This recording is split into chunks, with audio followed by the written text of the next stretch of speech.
Vendredi 19 avril 2024, mesdames et messieurs, bonsoir et bienvenue dans cette édition dont voici le sommaire. Les confédérations syndicales prévoient le samedi 27 avril prochain une marche pacifique pour protester contre la cherté de la vie. L'annonce a été faite à travers un communiqué signé des secrétaires généraux de la CSA Bénin, de la CGTB et de l'UNSTB. Vous suivrez dans cette édition Anselme Amoussou, secrétaire général de la CSA Bénin, qui apporte des clarifications sur le cadre de cette marche. Le ministère de l'Enseignement supérieur et de la Recherche scientifique a rendu ce vendredi au campus d'Abomey-Calavi un dernier hommage à son ancien secrétaire général, Feu Ansek Gomez. À l'occasion, toute la communauté universitaire s'est mobilisée pour faire ses adieux aux professeurs titulaires des universités du CAMES. Le film de la cérémonie dans ce 19h.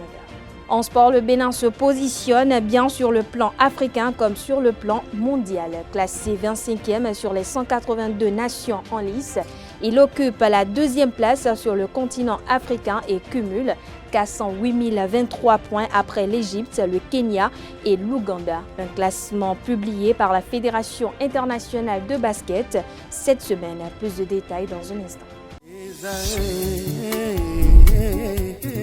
L'École supérieure d'administration, d'économie, de journalisme et des métiers de l'audiovisuel ESAE offre de nouveaux challenges pour l'année universitaire 2023-2024. Étudiantes et étudiants, parents d'élèves nouveaux bacheliers, ESAE, c'est la garantie d'une formation de qualité à des conditions très avantageuses. À Gbedjromede, à Papa, à Abomey-Calavi et Parakou, inscrivez-vous en administration générale, administration du travail et de la sécurité sociale, trésor et finances publiques, impôts, diplomatie et relations internationales, journalisme et métiers de l'audiovisuel, gestion des marchés publics, planification et développement local, sciences économiques, sciences juridiques et toutes les filières des sciences de gestion. ESAE vous offre des bourses, demi-bourses et de réductions pour les premières inscriptions dans toutes ces filières. Waouh! En licence 1, 2 et 3 et en master, bénéficiez jusqu'à 50% de réduction sur tous nos sites. N'est-ce pas génial? Infoline. ESAE Gbedjromede, 3e rue à droite en quittant le carrefour Le Jador pour la BIBE Jéricho ou au plus 229 90 93 65 21 98 98 14 00 à Kpakpa au plus 229 52 88 33 33 à Abomey-Calavi au plus 229 52 88 44 44 Parakou au plus 229 52 46 12 12. ESAE, l'excellence à un an.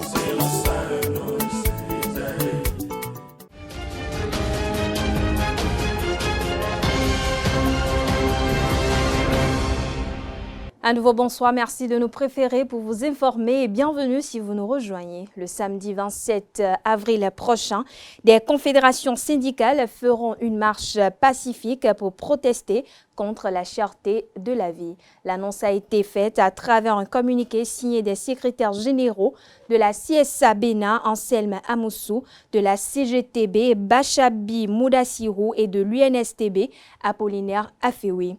Dans l'élément à suivre, Anselme Amoussou, secrétaire général de la CSA Bénin, apporte des clarifications sur le cadre de cette marche. Il s'exprime au micro de Francis Farami et Nansirine Fatoumbi. Est-ce que vous êtes heureux en tant que citoyen aujourd'hui? Est-ce que vous êtes heureux en tant que travailleur? Je ne parle pas seulement de la montée des prix des produits de première nécessité. La cherté de la vie, elle est toujours là. Elle est aggravée depuis 2 ans que nous avons fait une marche pour attirer l'attention du gouvernement sur un certain nombre de mesures sociales qu'il faut prendre tous les jours que Dieu fait. Vous connaissez le prix du maïs aujourd'hui? Vous connaissez le prix du maïs? Allez sur nos marchés, écoutez les gens.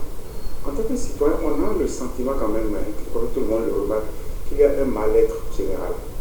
Il y a un mal-être non seulement par rapport aux conditions de vie matérielles difficiles, mais également à la manière dont nous sommes traités en tant que citoyens, à la manière dont nous nous sentons béninois aujourd'hui.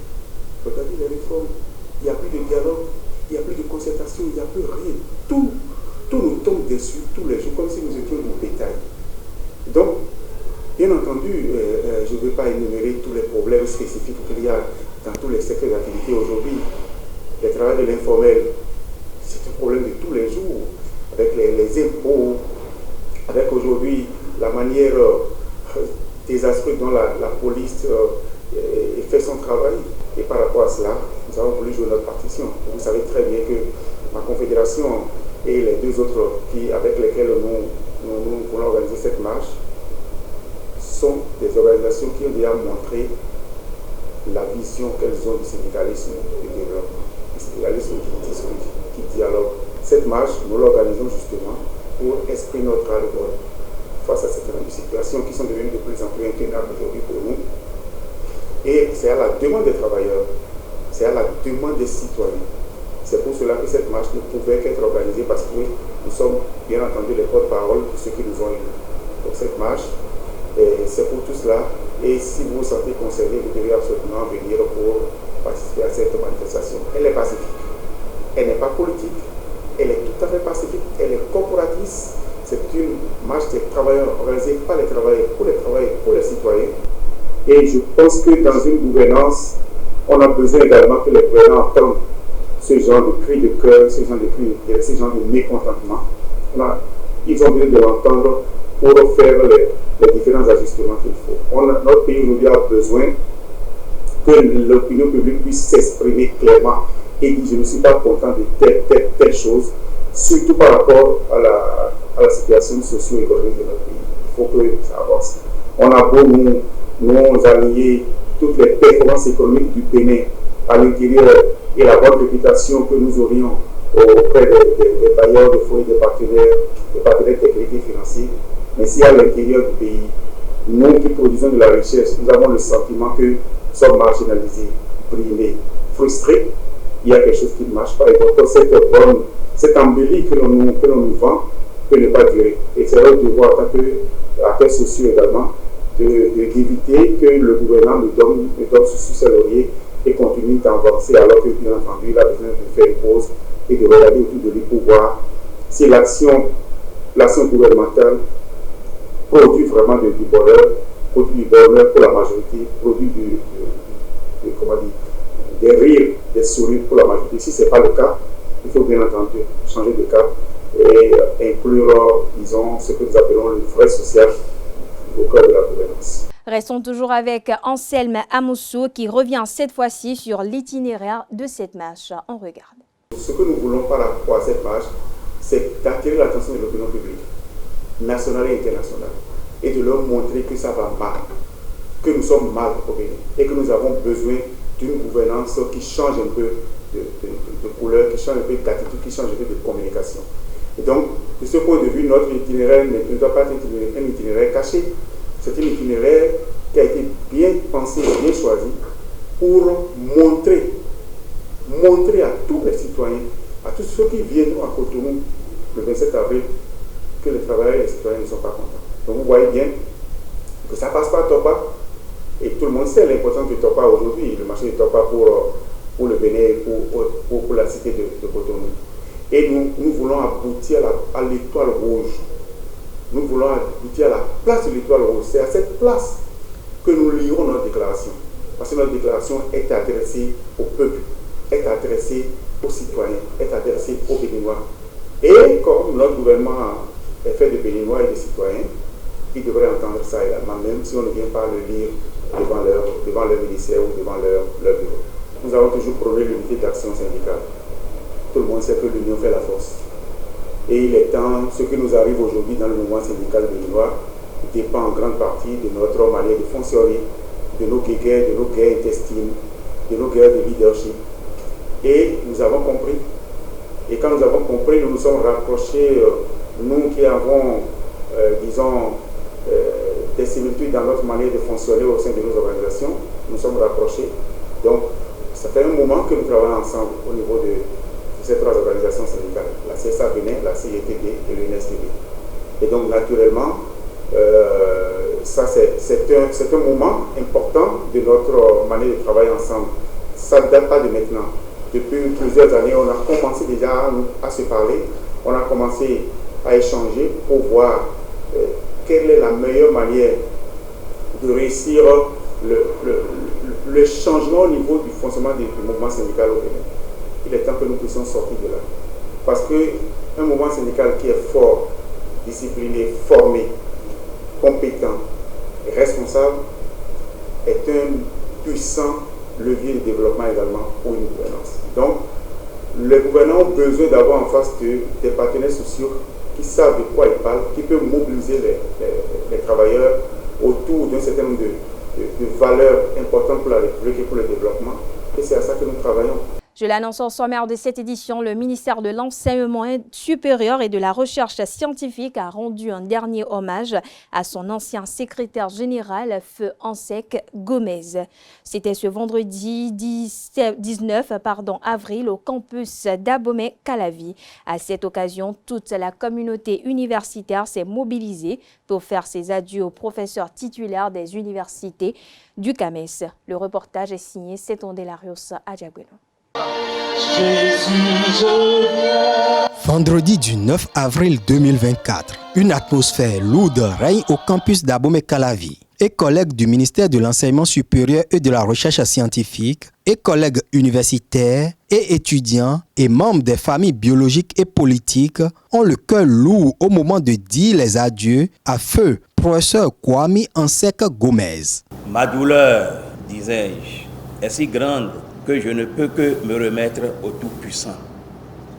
Néanmoins, je voudrais exprimer, au nom de la ministre et la sans péché, devant cette noble assemblée, en présence de la dépouille de notre collègue et des membres des familles éplorées, mes remerciements pour tous.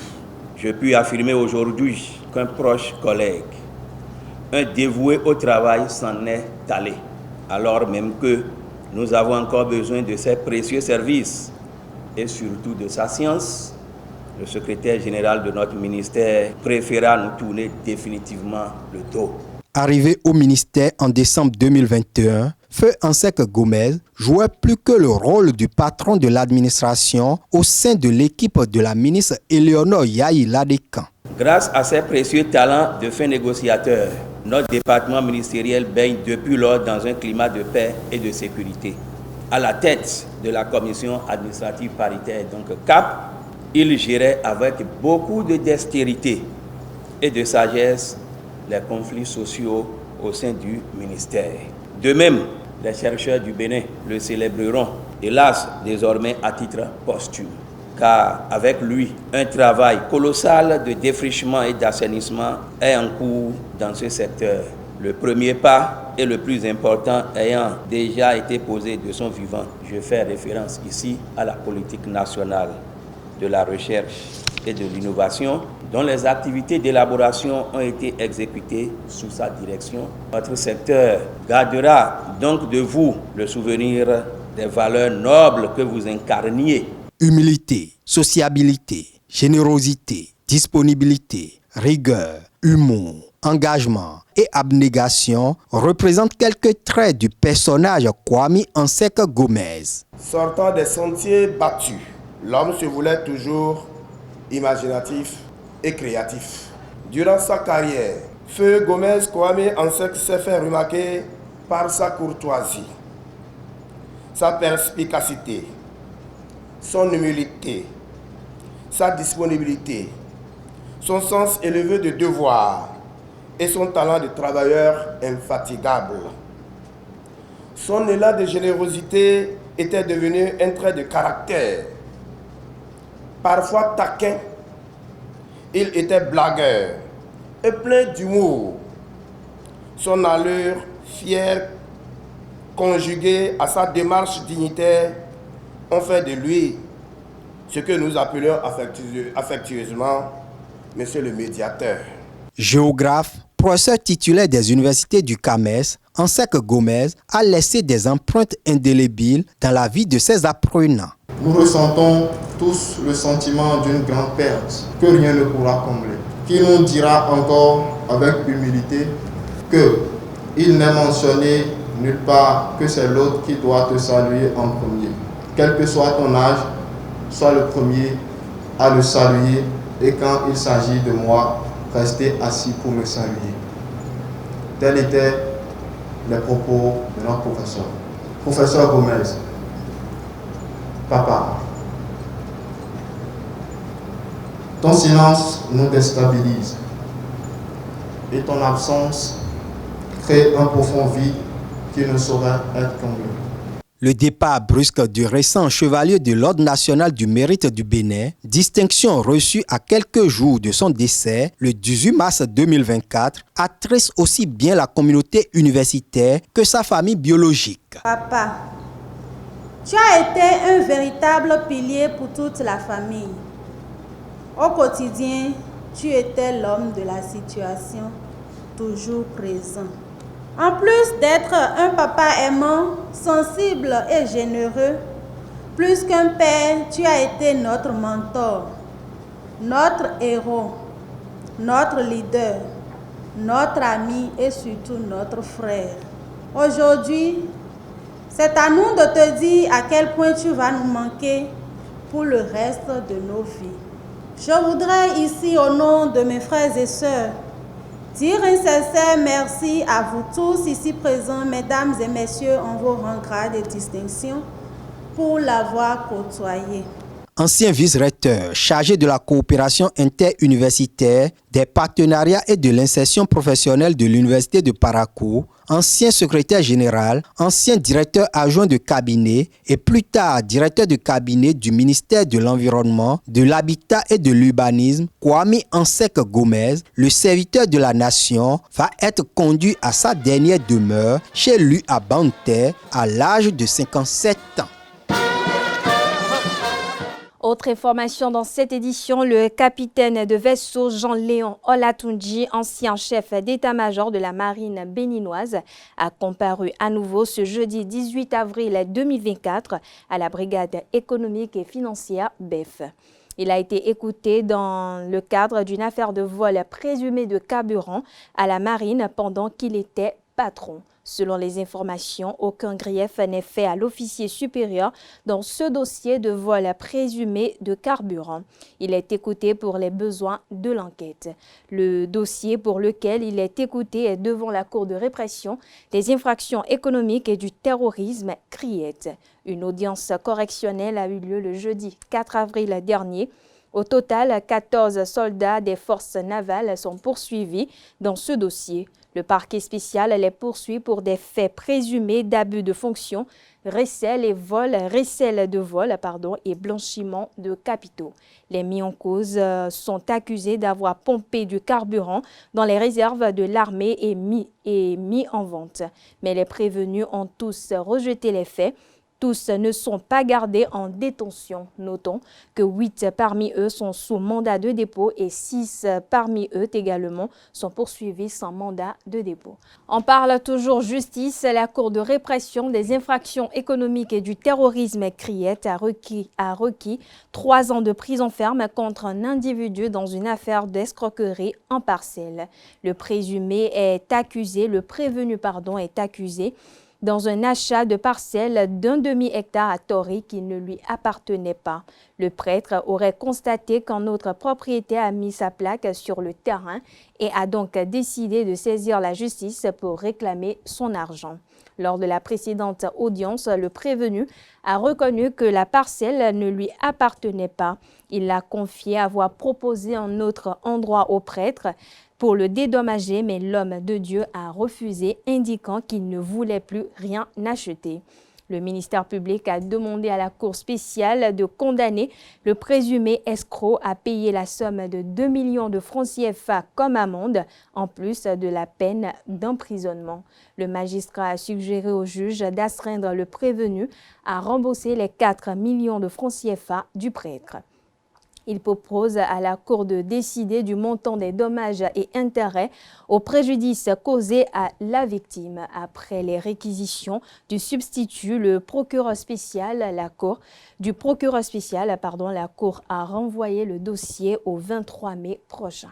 Et puis on parle culture à présent. La Pura Vida Café Latino de Cotonou accueille ce 19 avril Nawadja, une vieille de la vieille, pour un concert bleu. Un guitariste, chanteur, un bassiste, un percussionniste, batteur et un pianiste sont programmés pour un live. En attendant ce show, je vous invite à découvrir cet extrait de la version jazz du répertoire béninois exécuté par la bande à Nicolas Garnest.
Les chansons influent sur notre histoire, nos comportements et notre perception des choses. Elles sont également le reflet de nos sociétés ou une réaction aux événements. Certains jeunes artistes béninois, à travers leurs chansons, emploient des mots qui heurtent la sensibilité des auteurs. Au micro de Quentin Amousso, Francis Ferrami et Nansirine Fatoumbi, quelques citoyens béninois livrent leurs impressions et déplorent par la même occasion ce phénomène. Suivons ensemble. Non, surtout les baisers et aussi les lapinots qui chantent. Surtout deux de ces artistes vraiment qui déraillent dans leurs chansons, dans leurs morceaux. Et je ne sais pas, certains jeunes aiment ça. Je ne sais pas ce qu'ils aiment Certains jeunes aiment écouter. Par exemple, moi, je fais de l'association.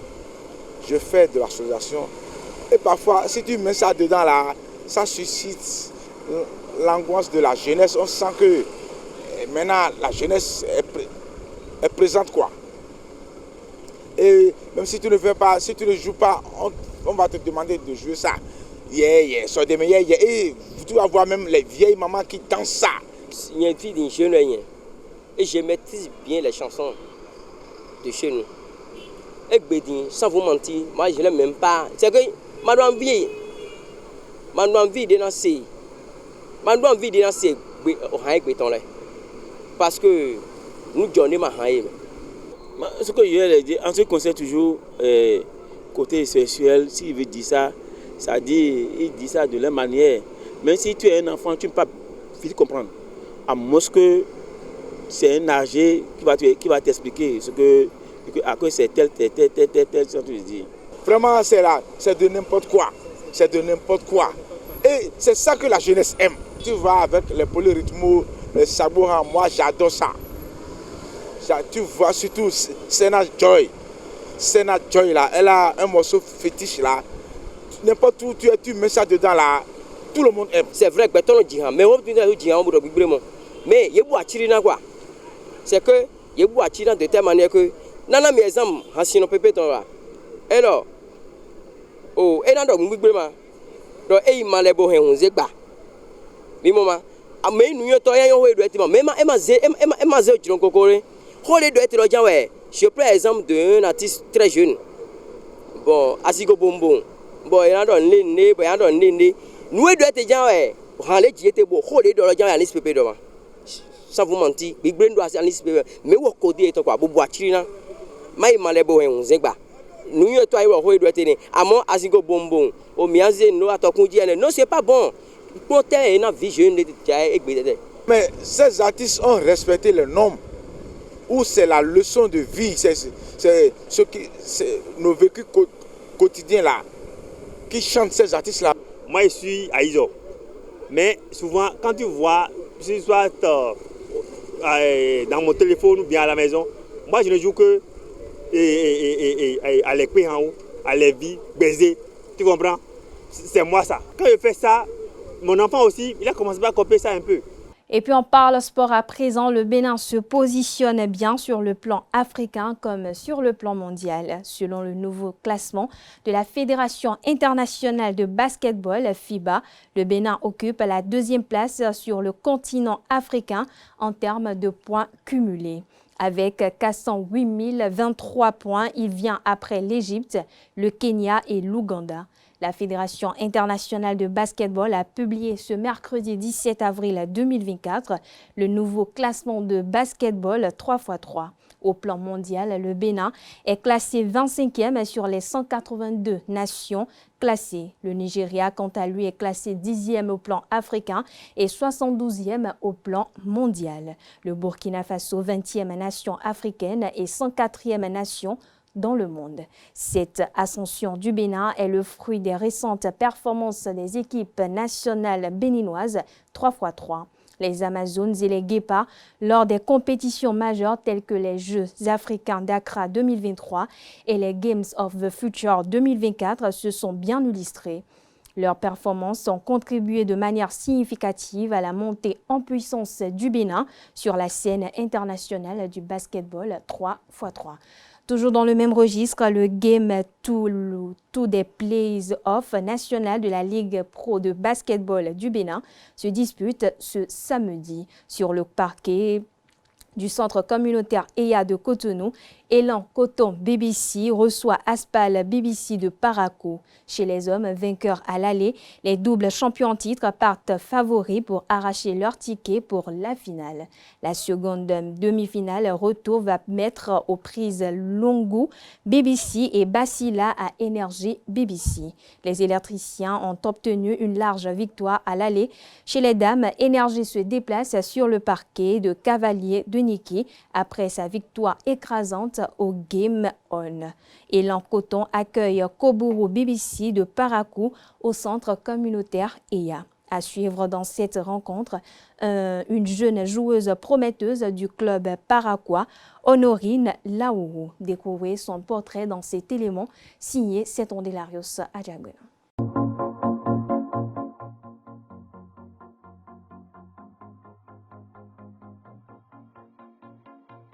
Derrière ce visage juvénile se cache une basketteuse pétrie de talent. À 15 ans, Honorine Laourou crève déjà l'écran chez les pros. Meilleure marqueuse de la conférence Nord avec 96 points en 4 matchs pour sa première saison dans l'élite béninoise, elle joue un rôle important dans le dispositif de Koburu Basketball Club de Parakou. Honorine fait partie des joueuses clés sur lesquelles on est en train de travailler pour pouvoir construire l'équipe. Elle est, disons, la pièce maîtresse du projet. Agile, vive, endurante et ayant un sens de coordination élevé, la joueuse originaire de Banter présente des caractéristiques d'un crack de la balle au panier. Surtout en attaque, elle est impitoyable. Elle monte rapidement le ballon. Elle a des aspects techniques qu'on a vraiment travaillé avec elle. Elle joue beaucoup en équipe et en défense, on fait encore le travail parce que ce n'est pas ça. Mais en attaque, elle est impitoyable, surtout sur les contre-attaques. Des qualités que Honorine étale face aux championnes en titre d'Élan Coton lors du Game 1 des demi-finales des Play-offs nationales de la Ligue Pro 2023-2024. Elle va inscrire 18 des 47 points du club Paraquois. Bon, je vais faire de mon mieux pour qualifier mon équipe. Je me concentre sur mon match, je ne me déconcentre pas, je reste toujours focus dans le match. Et je me dis que bon, je vais faire de mon mieux face à elle. J'espère toujours gagner un match face à elle un jour. Malgré la défaite, Honorine a donné du fil à retordre à ses adversaires, surtout lors des 2 premiers quarts-temps.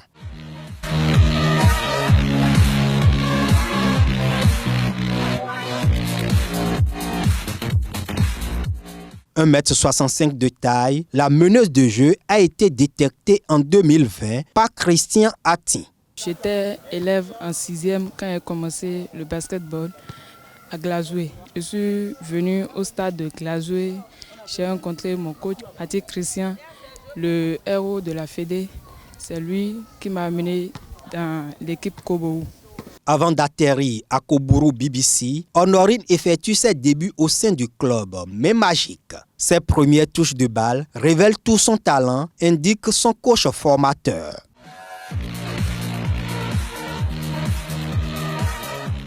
Élève en classe de seconde aujourd'hui, Honorine bénéficie du soutien de ses parents. Résidant à Glazoué, elle suit un programme spécial d'entraînement sous la direction de Christian Atti. Elle se déplace tous les week-ends et pendant les congés à Parakou pour s'entraîner avec le groupe de Koburu. Mes parents étaient coopératifs, ils ont accepté que je joue et que je me déplace les week-ends pour venir jouer ici.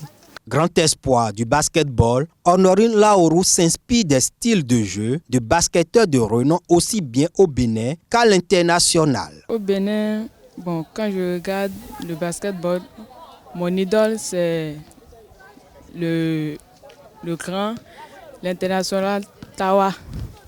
C'est lui, j'aime son jeu, j'aime surtout sa manière de jouer. À la NBA, c'est Jordan Poole, Kobe Bryant et bon, un peu de LeBron et Curry aussi. À l'instar des internationales Aïchatou Kondo d'Énergie BBC, Véronica Keita d'Élan Coton et bien d'autres, elle est une championne en devenir selon le coach Akissou. C'est un défi qu'on s'est lancé et ce n'est pas d'ici 10 ans. Mettez-nous un défi d'ici 3 ans, vous allez voir plus que Aïcha en elle. Ça, vous pouvez vous asseoir et au moment opportun, vous revenir me voir pour ça, d'ici 3 ans. Aujourd'hui, opposée à Élan Coton, la prodige Honorine nourrit l'ambition d'aborder un jour la tunique bleu-blanc. Je rêve jouer au grand niveau et surtout jouer dans l'équipe Élan Coton. En attendant d'y arriver, elle poursuit sa progression avec ses coéquipiers de Koburu Basketball Club de Parakou.